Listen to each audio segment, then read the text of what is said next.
Hey, welcome to another video from the Outdoor Analyst. Boy, I've got a fun one for you today. Today I have pretty much my favorite version of one of the most popular knives out there as far as kind of like military history and semi-custom goes. We're going to be talking about a Bark River Bravo, but are we really? We're actually talking about my favorite collaboration ever done by Bark River, and that was with Lon Humphrey. And yeah, they've done some really cool collaborations from other makers and creators back in the day, and even currently. But I think one of the greatest things that Mike Stewart ever did was allow a custom maker to recreate the knife that sort of set him apart. Technically, the Gameskeeper was the knife that put Bark River on the map, but then the Bravo one essentially is kind of what came after that. This is the collaboration with Lon Humphrey for the Rustic Bravo. And this is essentially a custom Bravo 1 done by Lon.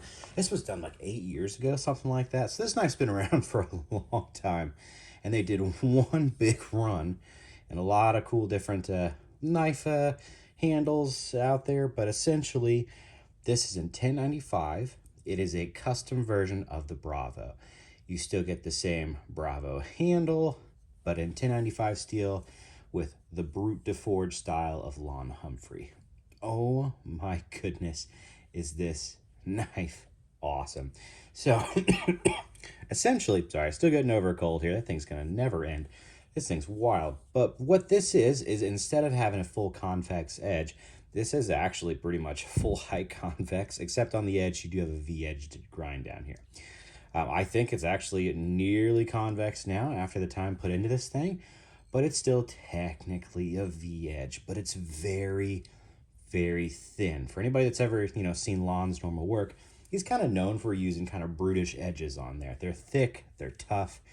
This thing is very thin and very slicey. Not as slicey as like a full height convex Bravo, but daggone, this thing's beautiful. So you're dealing with 4¼ inches at 1095 on the blade, 0.188 on the stock, and then the handle is I think what really, really sets this apart besides the aesthetics. The handle on this feels much more custom than your average Bark River. It's a little bit thinner, which back in the day, I didn't actually like the idea of it being a thinner handle. But what you get with this knife, it becomes much more wieldy. And I'll kind of put out some comparisons here. I know this isn't the original sheath that came with it. I didn't actually like the pouch sheath that came with these, so I bought an old Bravo. It has a little fire steel on there. So let's pull out some, here's a Bravo 1.25. My one is in a bag somewhere. So we have a 1.25 here. What's your difference? Well, essentially your handle scale is a little bit thinner on Lon Humphrey's. And it actually is a little more tapered as well, which is really, really cool. It's a little more custom contouring versus the actual regular Bark River Bravo. So you kind of have that Coke bottle, but you have more of an intense Coke bottle up here and on the back.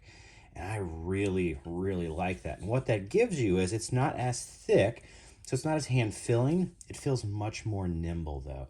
It's a much more nimble feeling Bravo when it comes down to it. So much so that's why I really love the Fox River EXT2s, is because they're slightly thinner and a little more contoured than the Bravos are generally. So it's actually similar to my Fox River EXT2 a little bit, and it really just, it's still a little more contoured, so it feels more custom in hand, but it's getting really, really close to one of my favorite handles I've ever had from Bark River, which is on this EXT2. And that's just because it's slightly thinner, I think, in reality, and a little more contoured. Now, granted, these are all kind of semi-custom, so you never know what you're really going to get. But with most of the Lon Humphrey versions, they were fairly thin, and just daggone, that feels so good in hand. And it gets almost close to the size of a gunny handle. It's still more contoured and contoured in a little different way, but thinness wise, you're pretty darn close to that gunny size. And yet it's still a little taller than the gunny, so you still have a little more girth than the gunny handle. You can see kind of just a little bit there. Kind of put them side by side. Yes, definitely a difference. But you almost have the feel and the nimbleness of a gunny with the Bravo blade. So it's just a little longer up front, not by much. You got like a 1/4 inch up top versus your gunny, and a little more height on there. So it's not like a 1-to-1 shrink, but really, really ergonomic and comfortable is this Lon Humphrey. So if you ever have a chance to kind of check out one of them, yeah, they're in 1095, so you're not going to be dealing with the most high end of steels. I've loved this. It's got a great heat treat on it. I mean, you can still go around and, do cardboard, do woodwork for most of the day for woodworking. You just kind of strop it up at the end and you're good. Cardboard, yeah, you'll notice if you go out and put this through about 20 minutes of cardboard, you're going to need to strop it back up real fast. Just to put that hair popping edge back on. But it actually does do fairly darn well through it. It's been a utility knife essentially around the house for me. Really, really enjoy this thing. It's more along the lines of, I don't want to call it a beater, but I want to use this more than pretty much all of my regular bark rivers, even though I love my Bravo 1.25 for a camp knife. It's one of the coolest camp knives out there. That's for darn sure. But this, as far as, it's just like man, I just love this thing. G10 on the handle on this one, so it's a little heavier on the back. And it just feels so perfect for a belt knife that I carry this all the time. It is a really cool beastie for sure. And you can't go wrong with this sucker. So if you ever have a chance to see this collaboration out there, give it a shot. Know that the handle's a little bit thinner. It's got a little more contouring on it, and it's just super awesome. You also have like this mirror polish on the back. Very Lon Humphrey, have the mirror polish all the way around. Awesome brute to forge up here. You still have the thumb ramp. I think on all of them they had the thumb ramp. And when it originally came out, that was one of the sticking points for me too, is I never really liked that thumb ramp. I'm still not the biggest fan of it, but you can overcome it easily, and it is kind of nice for thrusting. It is kind of cool. But yeah, don't be afraid to pick one of these up if you see one, thinking the edge is going to be thick. They are very thin and slicey. This is a beautiful workhorse all the way around. Not even that crazy thick of a stock, honestly. It's thinner than the regular Bravos. Being 0.188, it's the size of the LT Bravo, actually, which is pretty awesome. Pretty darn awesome. That's why I really, really like this thing. So, beautiful knife. I think it's the best collaboration ever. The Falk Neven was probably the other one I liked the best. They had a Falk Neven F1 collaboration back in the day. Oh, that was a beauty. At F1 blades with Bark River handles. I had one of those once and I sold it, and I just for the life of me wish I never had. It was so cool, so slicey. But this just feels like the ultimate Bravo 1. In my mind, I just know it has more work put into it. It has more hand love put into it, and it feels like it. It really just, you feel that extra contouring on there. And maybe it's a little bit of a placebo effect, but daggone, I love it. I absolutely love it. Plus, I also love Lon Humphrey's Brute to Forge style. Like, adding them both together, you have a killer design. The Bravo 1 is a beautiful design. You have it kind of thinned out a little bit, so it becomes a little more of a nimble, like hunting knife, honestly. Like, I want to do field dressing. I want to do some food prep with this thing too. That's what it makes you want to do.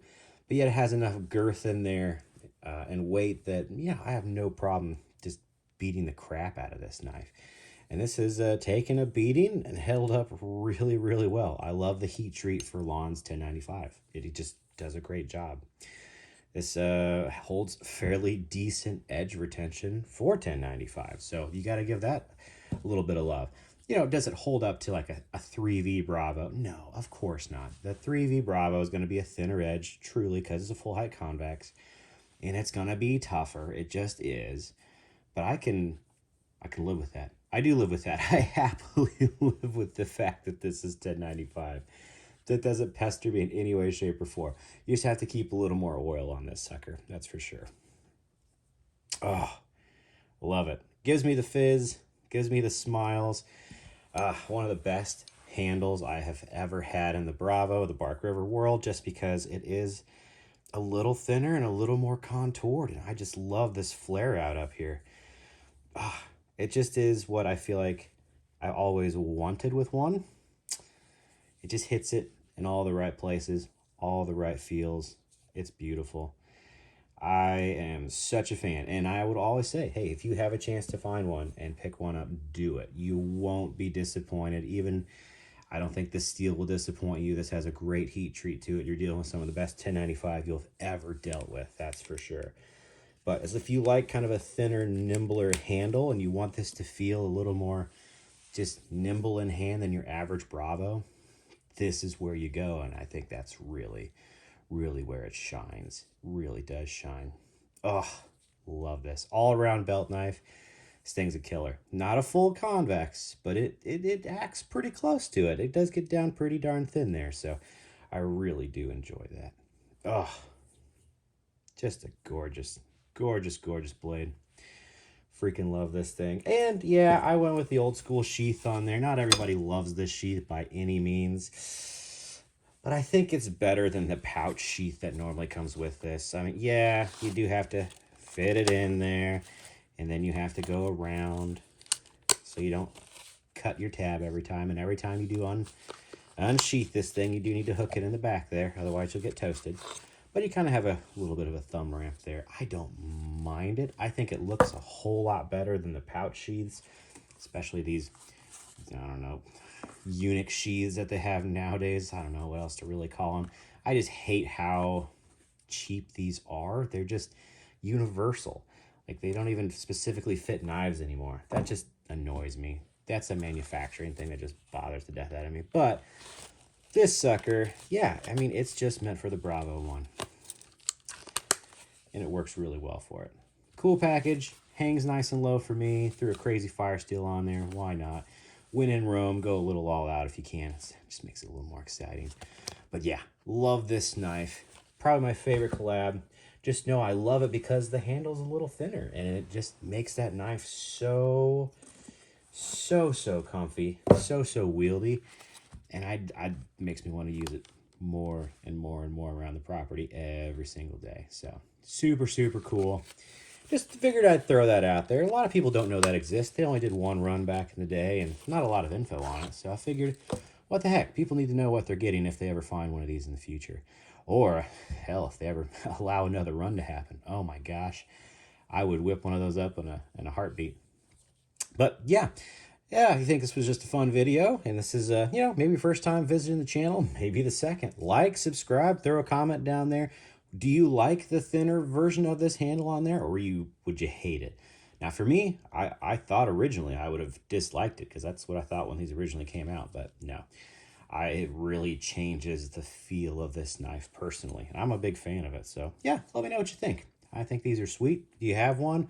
Would you pick one up, or you just say, screw it, no, I really want a newer steel versus the old school steel. Don't even care if it's hand forged or not.